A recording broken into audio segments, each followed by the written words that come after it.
محبت کرنے والوں کے درمیان ہمیشہ اختلافات ہوتے ہیں، لیکن رشتے ہمیشہ ایک جیسے نہیں ہوتے۔ ایک بڑا فرق ہے اس شخص میں جو آپ کو آپ کے غم کا شکار چھوڑ دیتا ہے، اور اس شخص میں جو جھگڑے کے عروج پر آپ کے پاس آ کر کہتا ہے کہ قسم سے آپ میرے لیے بہت اہم ہیں۔ ایک بڑا فرق ہے اس محبوب میں جو سو جاتا ہے اور آپ کو اختلاف کی چنگاریوں پہ الٹ پلٹ ہونے دیتا ہے، اور اس میں جو رات کے آخری پہر آپ کے پاس آ کے کہتا ہے کہ دن کے جھگڑے کو چھوڑ دو، میں تمہیں تمہاری آنکھ میں آنسوں کے ساتھ سونے نہیں دوں گا۔ اختلافات ہمیشہ برے نہیں ہوتے، بلکہ یہ ہمیں ہمارے محبوبوں کے دلوں میں ہماری جگہ دکھاتے ہیں، اور یہ ان کی سب سے خوبصورت بات ہے۔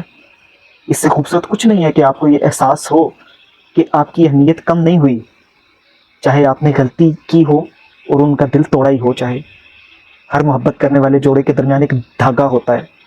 حقیقی محبت کرنے والے جتنا زیادہ اختلاف کرتے ہیں، ان کا دھاگا اتنا ہی مضبوط ہوتا جاتا ہے، اور کچھ محبت کرنے والے جتنا زیادہ اختلاف کرتے ہیں، اپنے محبت کے دھاگے کو اتنا زیادہ کمزور کرتے جاتے ہیں، کاٹتے جاتے ہیں، پھر واپس جوڑتے ہیں، یہاں تک کہ اختلاف کے بعد دھاگا نہیں رہتا بلکہ گروں کا رسہ بن جاتا ہے۔ سنو، اتفاق میں محبت کے الفاظ خوبصورت ہوتے ہیں، لیکن اختلاف میں وہ اور بھی خوبصورت ہو جاتے ہیں۔ صاف وقتوں میں دل جوڑنا میٹھا ہوتا ہے، لیکن کدورت کے وقتوں میں وہ اور بھی میٹھا ہو جاتا ہے۔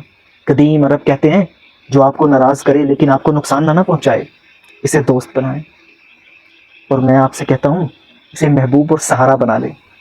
اس سے خوبصورت کچھ نہیں ہے کہ آپ کی اہمیت کم نہ ہو، اس سے خوبصورت کچھ نہیں ہے کہ آپ کی قدر کم نہ ہو۔